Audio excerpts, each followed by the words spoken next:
Hello. हा हा साहेब, हा पाणेगावमध्ये आहोत. कुठे?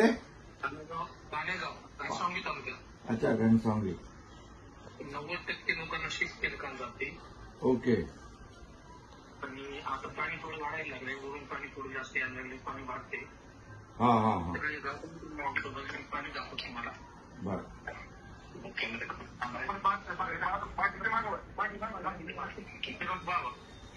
हो, पाणी आलंय. पाणी हो हो हो. पाणी आलंय. गोलकांच्या घरात पाणी गेलंय. हो, घरात पाणी गेलंय. हो हो. जवळपास 90% लोक शिफ्ट केले. बर बर.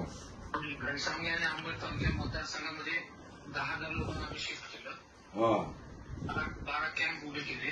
ओके. कामाची वगैरे सगळी व्यवस्था आम्ही करतो. त्यांना जेवणाची व्यवस्था, त्यांना आता काही कपडे लत्ते अंगावर पांघरून वगैरे सगळं करा.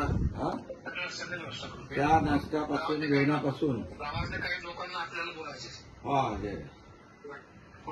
नमस्कार. नमस्कार नमस्कार. आमच्या इथं 2006ला पण याच पद्धतीने पूर परिस्थिती निर्माण झाली होती. बर बर. त्याच्यानंतर आज परत 2025 ला उद्भवली. बर. इथं सहकारी चांगल्या पद्धतीने मिळत आहे आमच्या प्रशासनाकडे आणि आमच्या लोकप्रतिनिधी दादाकडे. हो हो. परंतु आमचं असं म्हणणं आहे की बाबा ही पूर परिस्थिती कायम जर अशीच राहिली दरवर्षी, हो. तर हा आम्हाला जो जाणारा रस्ता आहे त्याच्यावरती 2-3 पुलं आहेत सर. बर. ते पुलाचं जर आम्हाला काम करून मिळालं तर हे पाणी जरी आलं वारंवार तर आम्ही तिथून लवकर बाहेर पडू शकतो. पुलाची उंची वाढवायची ना. पुलाची हाईट किंवा मग नवीन पूल. हा ते नवीन उंचीचा पूल बनवायचा.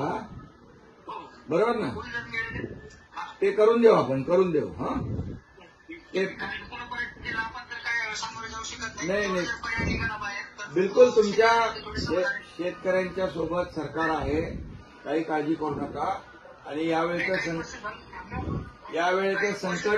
संकट मोठं आहे आणि त्यामुळे या संकटामध्ये आमदार आपले हिकमत उडान तर तुमच्या सोबत आहेत दिवस रात्र. कार्यकर्ते आहेत, सगळे आहेत.